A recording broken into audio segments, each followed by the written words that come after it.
This is going to be the whole presentation. So we're going to have it about attention, the needs, the subconscious, and very important about human AI, or how you can use AI to optimize your communication. Some of you may be familiar with this. Nice lady selling some vegetables, and she's telling us that people who bought this also bought this. So this is one of the first examples, I would believe, of recommender systems, of putting the right content at the right place. Now, if you do this principle of putting the right things in the right place, and as far as I know, AWIN is very good at doing that, matching the advertiser with the publisher, then you can expect these kind of results. So this is actually something that we have done, checking out that basically the strawberries really fit the context, and we did that for Volkswagen, and this is what you can expect in terms of benefit. But of course, you need to listen to better understand why. If you, for example, think of the context of a pineapple, why then seeing a car makes you go, huh? And if you see a Hawaiian shirt, it makes you go, yeah.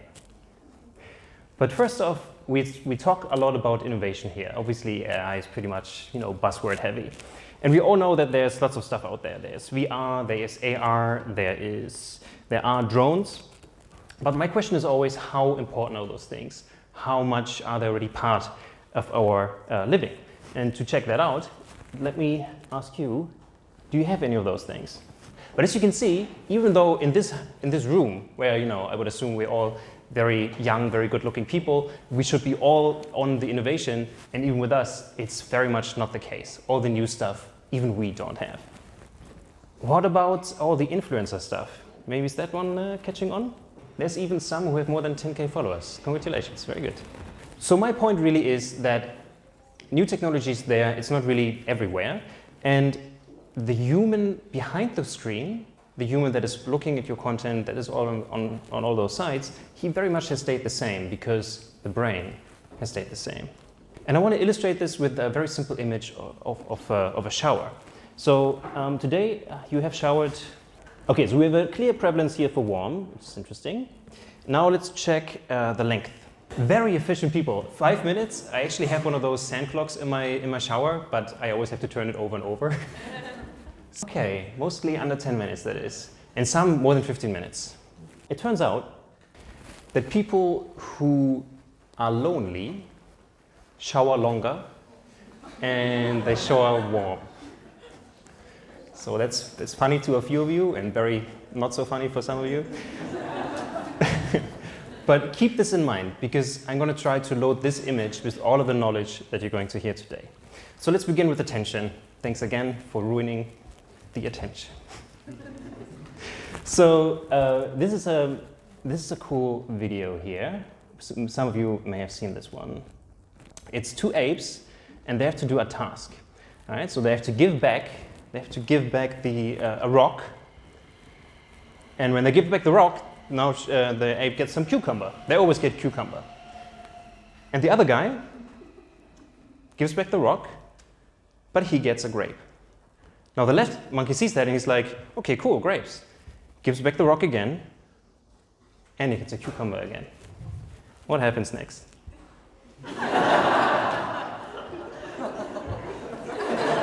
Not happy.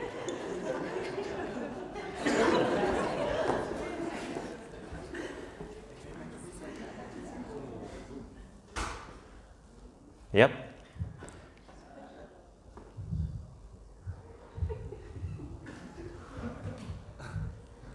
Nope. See, life is so unfair. The issue, though, is these monkeys, they get cucumber all the time. Cucumber is the norm. So if you would give both cucumbers, you wouldn't see any cucumbers flying. The reason why it is flying is because, oh cool, then there's the long explanation. The reason why the cucumber is flying is because it is something special. It is out of the ordinary. And that is exactly the point. Attention is paid then when something that is not in the ordinary is happening. So, for example, if the rabbit hears a noise that could be a predator that is not out of the ordinary, a bird chirping and other rabbits making noises, that's ordinary. But a predator noise or something kind of in the bushes, that will catch the attention. So it's always the thing that is sticking out. And that also, if you think about putting your advertising somewhere, also makes perfect sense. If your advertising looks like it doesn't belong there, well, you can have some attention. That can be good and it can be bad, obviously, but you will definitely get attention. Especially, for example, if you have contrasting imagery, etc., if you go visual or you use words that you wouldn't expect at that place. Yeah. So,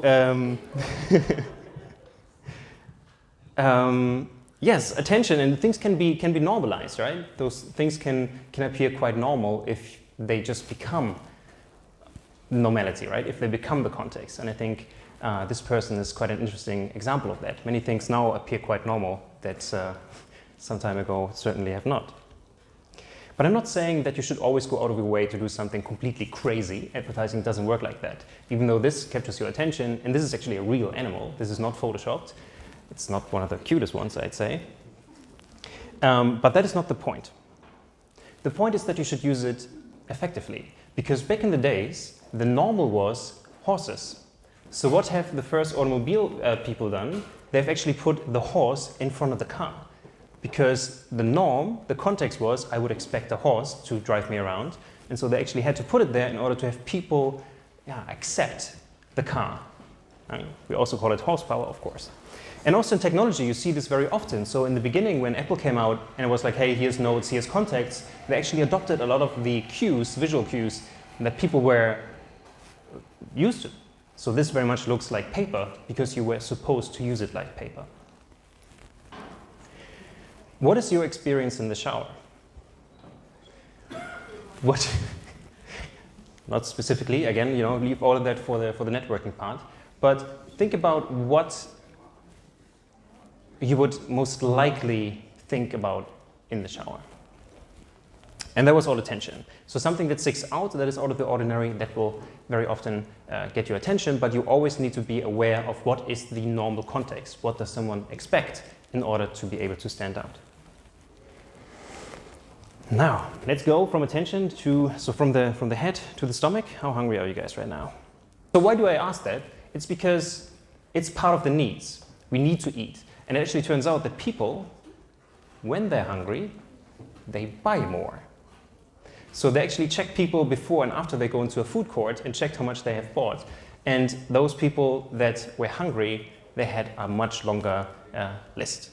So it would be very interesting actually when we look at the graphics that you've seen about mobile users, etc. I'd be very interested to see whether there's differences in the timing, whether before and after lunch you also see changes in terms of bidding behavior and obviously also for how much people then buy and convert. In Western societies, our needs are generally met, and actually outside there's a lot of food for us to consume. The Maslow pyramid of needs obviously goes from the bottom up. It's not quite complete, obviously. In today's world, we also want the internet. It's very much a basic need, and even more pressing than that is having the battery life to sustain that. But I'm talking about these needs because it is very often forgotten that if you talk to someone who's very hungry, yes, you can sell them something. But if, for example, other bodily needs are not fulfilled, there's very little that you can do, right? It's then very much all about the timing. And it's quite interesting how much, if you have a girlfriend or a boyfriend who can get hangry sometimes, you definitely know what I'm talking about. There are instances where rational thought is just not possible. Maybe again, because why then people who are so irrational and want to do something, then also are more likely to buy something. Now, all of this breaks down these deeper attention and the stomach needs when it comes to very complex things. So what does Nike stand for? What does Volkswagen stand for? What does Douglas stand for? Come in and find out. But the whole abstract thing here is very often you have this very high-level concept that you want to communicate. And obviously you have a lot of high-level things. Like, for example, if you want to convince someone that your car is very safe, you can use loads and loads of abstract words to convince someone. Or, and that is obviously much nicer to our human system, you can show a crying baby. You don't know what's wrong, maybe hungry, you don't know. You put it into the new Volkswagen Beetle and it immediately falls asleep. Now you've shown that comfort and safety is definitely there. Especially, and you can also bring this to other things like, for example, how noisy the car is, etc. Now, trust in nowadays is definitely, everything is calling out fake news all the time, and we see a general distrust in the media and so-called experts. These postings can be extremely effective. And in fact, I also heard that AWIN is looking more and more into influencers and being able to put content in that space. But you are all experts here in the room. So looking at these 3 posts, which one do you think will get the most likes? Okay, so you're right about one thing, which is that the right one is not getting the most likes. But you're wrong with the other thing. It is in fact the left one gets the most likes, then the one in the middle, and then the one on the right. Now, in the beginning, I've told you that when you know the associations, you can actually predict what's going on. I'm going to later show you how we can actually compute the associations automatically and then correlate that with success. Because that is exactly what we've done here. We've actually taken all of the posts and we've checked out whether a certain associations that is created by that post is giving you more likes or comments. And what you've just seen is that the warmth is definitely there on the left, right? You have all the warm colors, you have the warm smile, etc. The sexual thing in the middle, I think they did this because they're like, hey, we're gonna get 100,000 likes with this, which is good thinking, but it's not really what people want from this channel at least. So this is very much channel specific, and what you can see here on the right is of course the performance. So people are not very much interested in seeing that part of those glamorous people's lives. But this is already showing us that using technology, we are basically able to better predict than our brain would what is actually working. Because it has a lot to do with the channel, it has a lot to do with the audience, and doing this as a human being very often falls short. Is there any safety associations that you would think about in the shower? I want to break them and hopefully not ruining showers for you forever. So this is the first It movie, and this shower scene has prevented me from taking a shower for a long time. I was more like a bath kind of person for years. Guy's in the shower, and there he is. Horrifying, simply horrifying. Okay, so that's how you feel unsafe in the shower. But go back to the good place, to the warm place, right? How you actually feel in the shower. So that's all about needs. It is just making sure that when we come from attention that's very high, we just notice differences, to the, what does actually our whole system want, that we start to better understand how our system responds to the environment. And let's go to the part that is in fact very difficult to see. And again, I want to point out that the influencer posts, you were actually not able to see which associations would very likely have the most success. There are certainly things out there that objectively are, for example, ineffective. Homeopathy would be one. Chinese natural, like the traditional Chinese medicine is another one. Nevertheless, loads and loads of people love that, because when you look at this, what do you see? You see lots of order, you see traditional calligraphy, you see many things that could suggest to you that whatever's going on here has a lot of merit, really works. Unfortunately, we also have loads of these subconscious associations regarding men and women. We live in a country, Germany, where there's more CEOs called Thomas than there are female CEOs. And that's not because there aren't many women who are very much qualified. It's because when people think of the stereotypical good CEO, it's a mismatch with what they think of about a typical woman in many cases.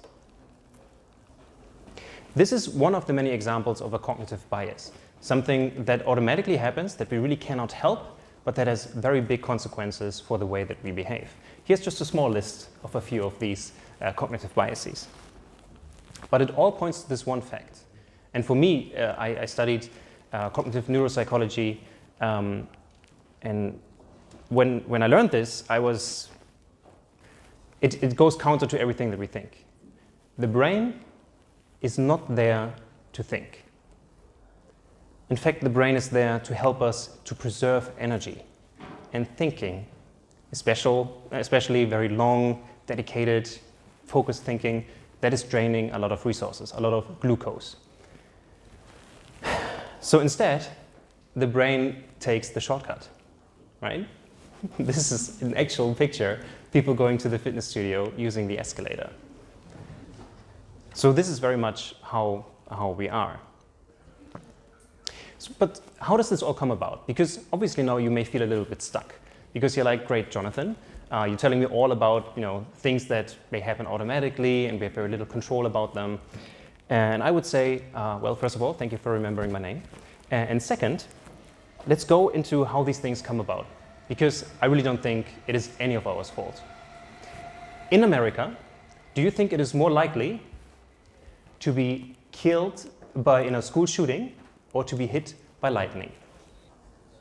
So overwhelmingly, you believe that it's more likely to get killed in a school shooting. It is in fact 10 times more likely to get hit by lightning. That happens surprisingly often, but it's not very much publicized because, okay, someone that we didn't see got hit by lightning, okay, big whoop. But once you see, this, and you see all the newspapers writing about it, about the big tragedy and that nothing happens, especially in the US, well then, that becomes very much top of mind. It's that very, very big repetition, the over and over, school shooting, danger, US. If I would have done Sweden, you probably have given me a quite different answer. Or maybe even Norway. I think the god of thunder is from Norway, if I'm not mistaken. Anyway, so this association prime, right, the thing that comes first that then causes automatic associations, that is apparently what is causing it here. And the whole world is made up of those associations. So anytime that you open your phone, that you talk to someone, that you watch TV, all those associations are just being processed by your brain, and they then come out later automatically without you noticing. So in fact, words are the world. Anything that very often comes in the form of a word, just like you're hearing me right now, that is creating these associations in your mind. So the question is again, if you go back into your shower, what has made those associations? And I'm again sorry for showing you the clown again. You had your own experience in the shower. What were those? And what may be other levels of things that you encounter in the shower that have already associations. Let's talk about trust, because trust comes very often, when you look at Instagram, those influencers, they have a lot of trust. Who's this guy? Who knows this guy? Indeed, it is Dr. House, but Dr. House is not a real doctor, obviously. But you still have this association, and if he would sell you pain medicine, you'd be actually more likely than with another real doctor that you would buy it. Let's see how most of these associations made it into your head. What do you watch the most? Oh, wow. Mostly Netflix. So I find this fascinating because if you look at typical marketing mix modeling, TV is very much still the backbone of all types of, especially FMCG, big brand advertising. It is not very direct, but it has a lot of nice synergy effects. Whatever you do afterwards is just so much more impactful once people have seen it 2 or 3 times on the TV.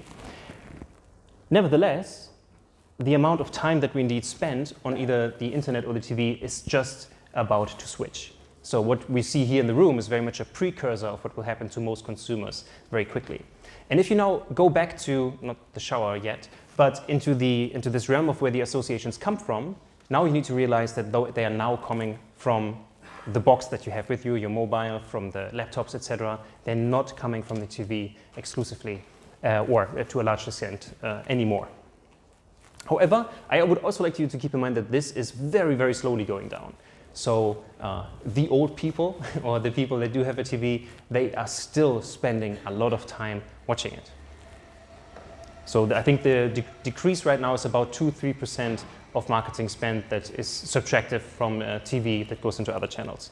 Nevertheless, that volume is so big that even those few percentages mean a lot of money for the internet sector, of course. So it is no surprise then that our brains are online. I want to know exactly where they are though. It's so strong to see that Instagram has such a big impact. that you spend most of your time there. Okay, so everything is happening there. And as you can see that, it's at least at the same level right now in terms of time that we spend. We need to realize that indeed a lot of people spend the time there. Has that really changed, because back in the day? And the answer is yes, 100%. Like, this is really, really different. I hate it when people show this picture, because what they always forget is that a newspaper has an end. Very often when you talk to someone, they very rarely get out their newspaper and they just start reading it in front of you. And very likely, when you bring your children to bed, you're not occupied reading the newspaper where you're trying to also talk to your child. In fact, the biggest problem is not the children necessarily that have so much, that's also a problem, but very often people focus on that. But if you look at actual studies, this is the big problem. Because we, the parents, or the future parents, we spend most of the time on these devices. Because these devices have been optimized. When you open Instagram, the amount of hearts that you get is very much timed to the highest possible effect of your dopamine system, giving you a reward for having so many cool friends that give you those likes. And that is something that the newspaper cannot do. At least if it's not online. But even then, it doesn't have like the social element to it. So keep that in mind. It is really, really different. And the prospect of many of us spending more time on these devices is at the same time kind of scary, and at the same time, we need to deal with it. So if it is the place where a lot of these associations are being created, now let's look at the human AI. So how can we know what something is? Do you know what a lassie is? And I said lassie, not lassie.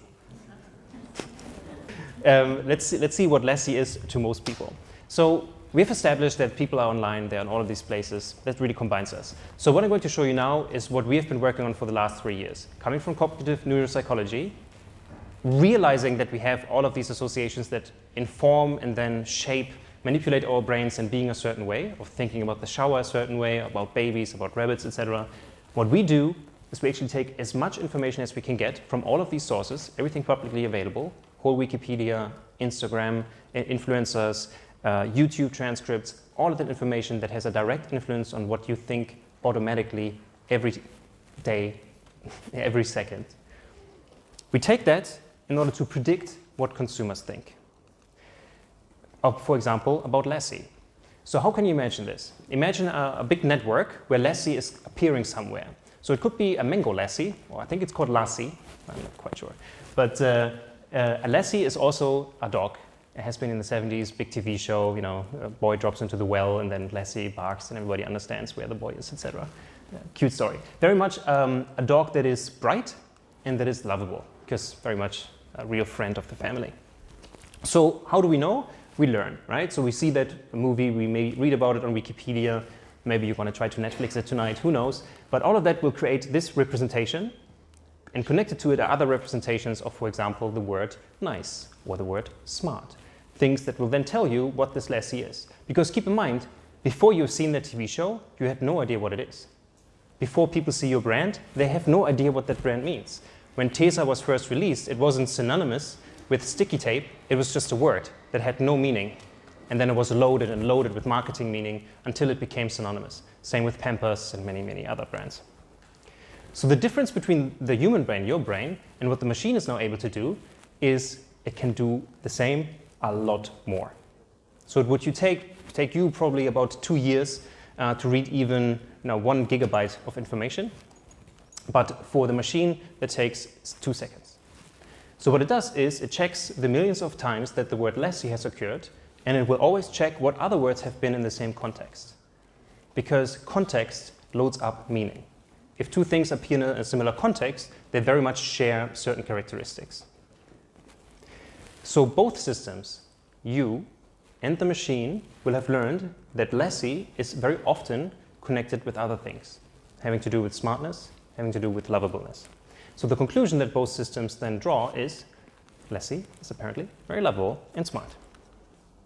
And I will demonstrate this again with you as guinea pigs. So you, everyone on this side, you are group number 1.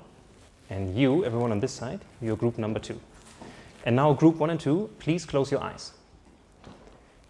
And now group 1, open your eyes. Close them again.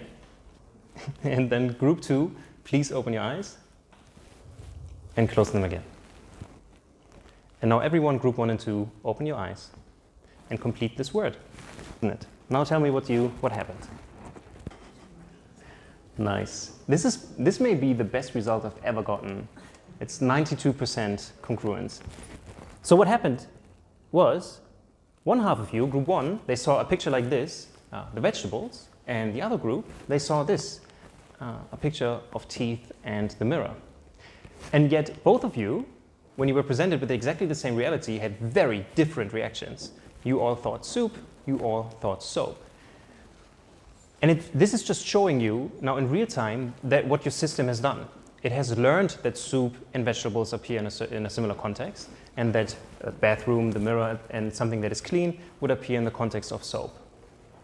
Now, this is very much a very lame trick, but if you draw this to this logical conclusion, well, one, you have to ask yourself, how did I know? And the reason is I just calculated how close these two things are generally in our language. And what you can do with this, and what we are doing with this, is we actually calculate the complete semantic network in a typical consumer's brain.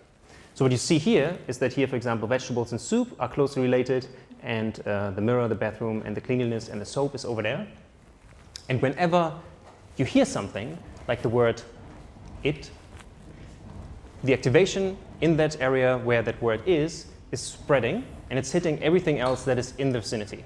So now you may think Stephen King, you may think movies, right? Or if I say Trump, you may think very different things.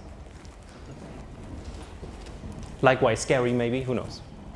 But it's all about what is the most common denominator. Because you as an individual, you were able to see soup or soap, okay, that's nice. But what about all of the other people? All the people that you are advertising to, or that read your content? When you better understand what they associate with any word in your headline, with any word in your content, with your call to action, then obviously you can already form what they will think next. Will they think about trust and maybe security, etc., something that will get them to click and buy, or not? This is obviously the endpoint, because before you need to understand the context. But what we are doing, and this is just a very quick glance, is the ability, and sorry about this is in German, basically seeing, like for soup and vegetables, for example, what are the strongest associations, which ones are positive, negative, and this obviously works for any word in German, English, Chinese, doesn't matter. And you can then start predicting things, like we've just done. We can check, okay, if you have a headline, this is a very lame headline, I'm sorry. The headline, vegetable and pot, would be much closer associated here with soup, the green one, than with soap. And teeth, the clean teeth, etc., they are more associated with the soap. So using technology, using the knowledge about the associations that exist in this world, you can now predict for any type of content what people will think automatically. You don't need the machine, of course. You also know about your own associations, and in like 80% of the cases, there will be an overlap between most people and you. That's why marketeers can do good work without this. But obviously, this would then help you to quantify. And going back to, for example, the influencers, you can now process 1,000 influencer posts, see which associations come out of the content, and see whether that relates to success. Or whether the context where you can put your advertisement is close or far away from what the advertising wants to sell. One that is about Volkswagen, which is a cool brand, and one that is about fashion, about how you can use words in the newsletter headline in order to get more people to open and click. So first off, a very, very quick run through. We looked at over, oh my God, there was a couple of million posts and comments of Volkswagen, and we looked at comments, shares, likes, and clicks in order to better predict what type of content for them is giving them success. And the success is now defined as those 4 things. And this is what we found. So we basically here plot. Going up is things that are more associated with innovation, and going to the right, more with responsible, which is important because those 2 things are actual brand values of Volkswagen. And we were then able to predict what else is in that same direction. So if you are a good marketeer, this is what you do every day. Because you think, hey, I have a dress here, it's summer, maybe it should be a fresh summer dress or something, right? So you try to go in a certain association direction using words that everybody out there will understand. This is the same all we do is that we do this algorithmically. So we are able to predict what goes in this direction.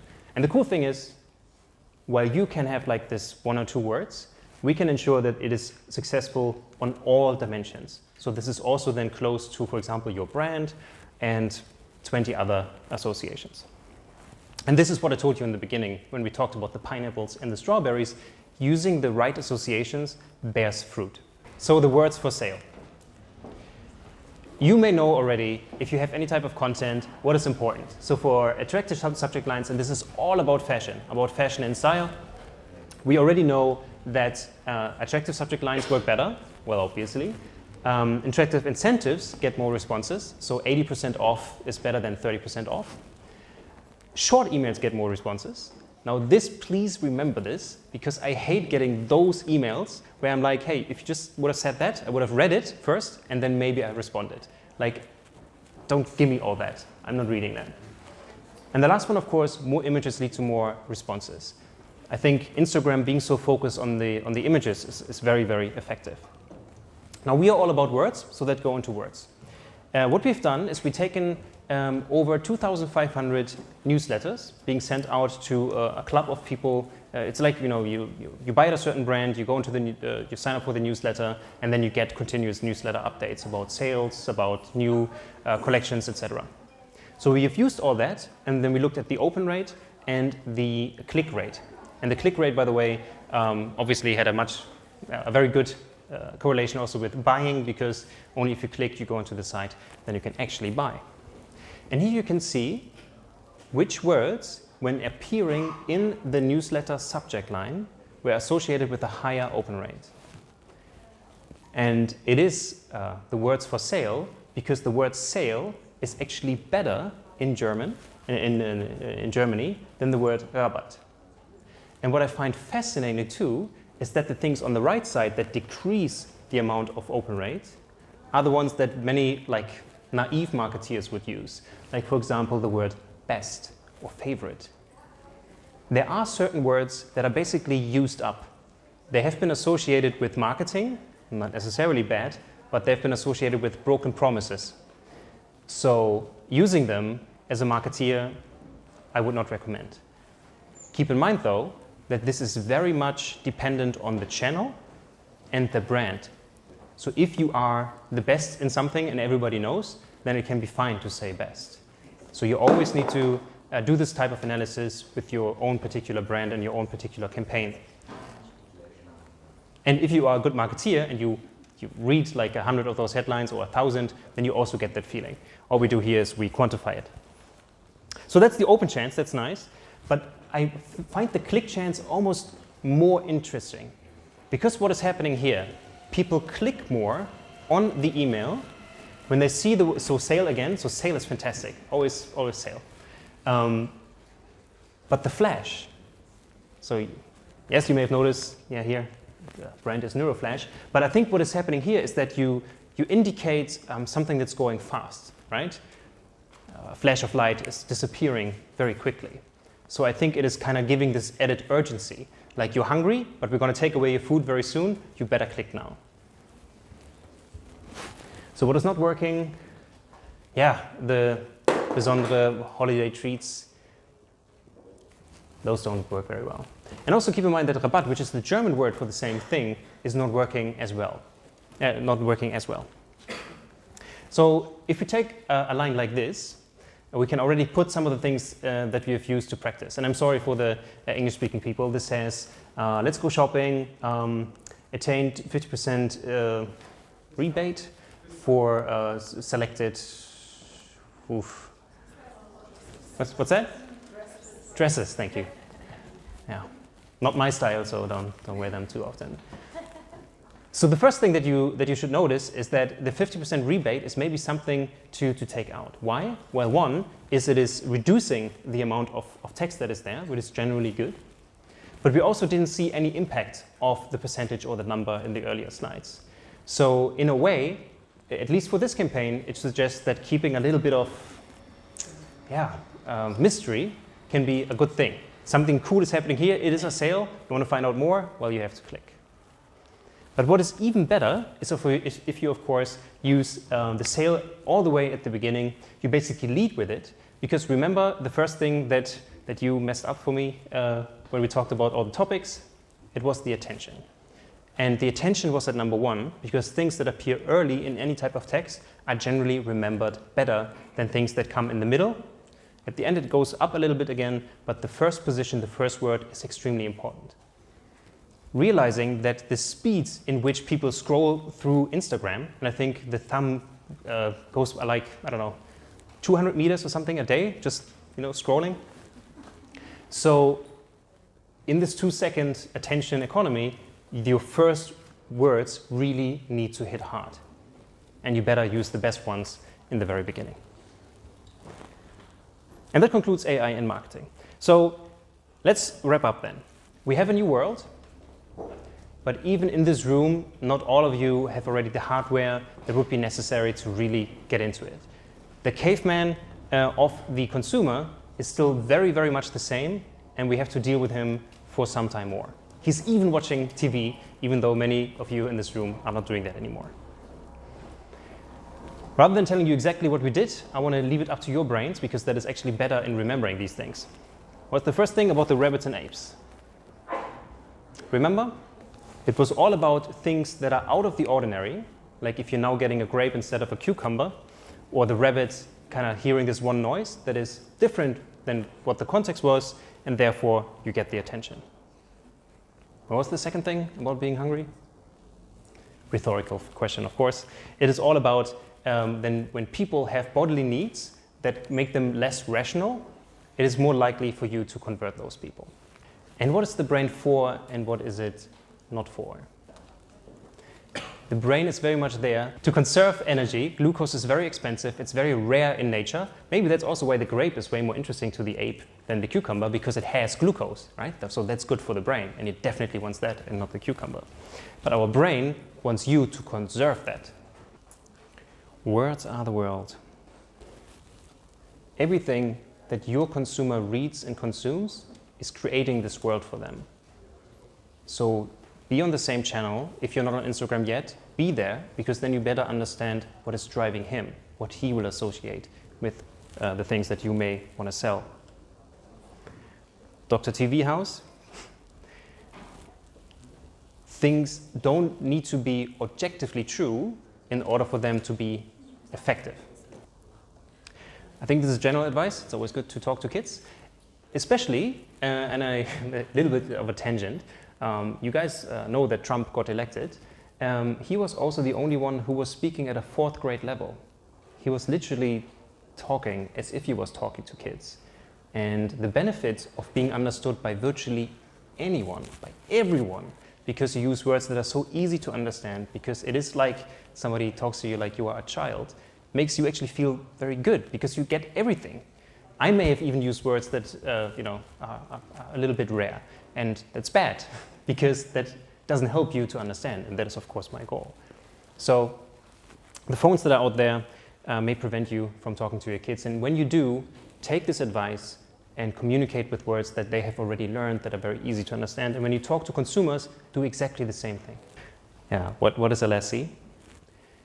The way that we understand brands, words, maybe your way of calling your sales campaign a certain way, you always need to make sure that that association sticks, right?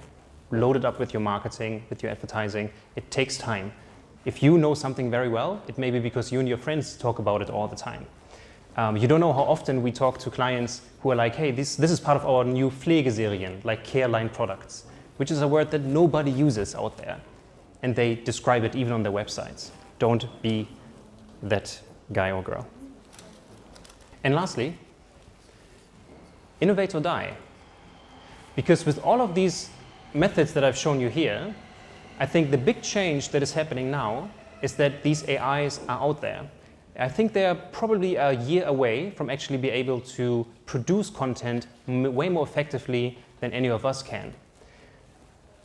Maybe 2 years. But it will come. So your output, the quality of your output, will diminish compared to what a human and an AI together or an AI can do on its own. So keep that in mind, because otherwise you will be left behind. This is what we talked about using the AI in tandem.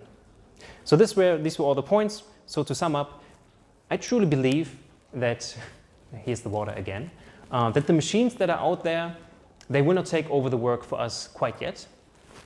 Rather, I think we should look at these new technologies as a way to help us with our daily work. To, for example, help us being creative, help us communicating with our consumers more effectively.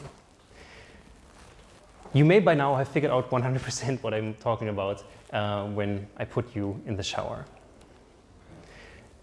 People shower longer and they shower warm because warmth is associated with social warmth.